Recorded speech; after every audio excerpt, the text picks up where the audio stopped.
Okay, let's talk about that awful, sinking feeling in your stomach. You know the one. You've just started a new job. You're maybe a few weeks in, and you just know this was a mistake. It is so stressful, but you'd be surprised how common it is. So if that's you right now, take a deep breath. You're not stuck, and today we're going to break down exactly how you can navigate an early exit the right way. So, let's just get right to the heart of it, right? This is the question that's probably been bouncing around your head, keeping you up at night. You've barely figured out the coffee machine, and you're already dreaming of the exit door. Is that even okay? Is everyone going to think you're unreliable? And the answer, let me just say it loud and clear, is yes. Yes, it is absolutely okay, but, and you knew there was a but coming, how you do it makes all the difference in the world. Leaving with grace is a real skill, and we're about to give you the playbook to protect your reputation and keep your career moving forward. Now, before you even think about typing up that resignation letter, we need to do some prep work. Think of this part as your pre-flight checklist. You wouldn't just jump out of a plane, right? So let's gather a little bit of intel first to make sure this is a smooth landing. First things first, go dig out that employment contract you signed. You're hunting for a specific phrase, and it's called the probation clause. Now, this is really interesting because this clause isn't just for the company, it's for you too. It's a built-in trial period, and it often means you have a much shorter, simpler off-ramp if things aren't working out. Seriously, your contract holds all the keys here. You're looking for 3 things. How long is your probation? What's the notice period you have to give during that probation? Sometimes it's as little as 1 week. And what's the official process for resigning? Following these rules to the letter is absolutely non-negotiable. It's what makes the difference between a clean exit and, well, burning a bridge you just finished building. All right, so once you know exactly what your contract says, it's time to shift gears. Let's start thinking about the story. How is this short little chapter going to fit into the bigger narrative of your career? This part is all about strategy. It's about how you frame this experience for yourself and for everyone else. Which, of course, brings us to the next big, anxiety-filled question. You've got this 2-month job on your record. So what do you do with it? Do you put it on your resume? Do you hide it? How do you deal with what feels like a potential red flag for any future hiring manager? You've basically got 2 clear paths you can take here. The first option, especially if you're leaving really early, like within that probation period, is to just not list it. Poof, it's gone.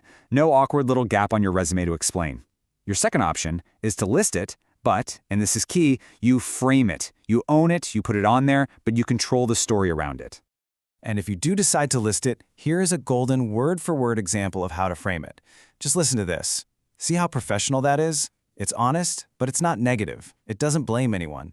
It just calmly states a mismatch and pivots right back to your future ambitions.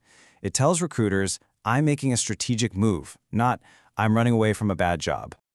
Okay, so you've done the homework on your contract, you've got your story straight, now we're at the most critical part, the actual exit.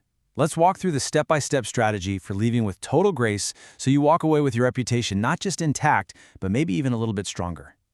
Through this whole process, you have one and only one goal, and it is this: leave on good terms. Do not burn that bridge.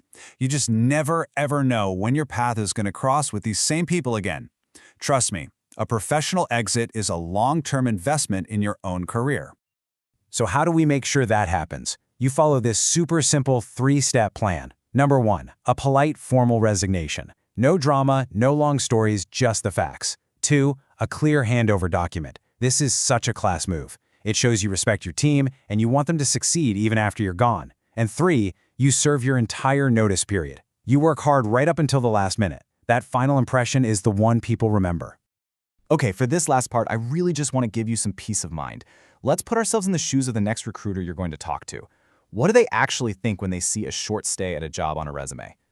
Here's the good news. Recruiters are people. They get it. They understand that sometimes things just don't work out. If the role was totally different from what they promised you in the interview, that's a valid reason. If a dream opportunity came along that's a perfect fit for your goals, that's valid too.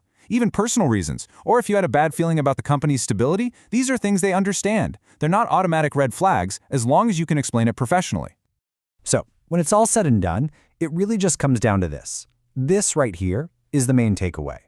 Realizing a job is a bad fit isn't a failure. It's actually a sign that you're self-aware.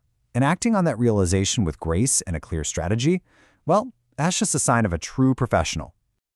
So, as we wrap up, I want to leave you with a question. Instead of thinking about the job that went wrong, let's flip the script and focus on the future. Use this experience. It's valuable data. Get really specific about what you need in your next job to be happy and successful. What does that right fit actually look like for you?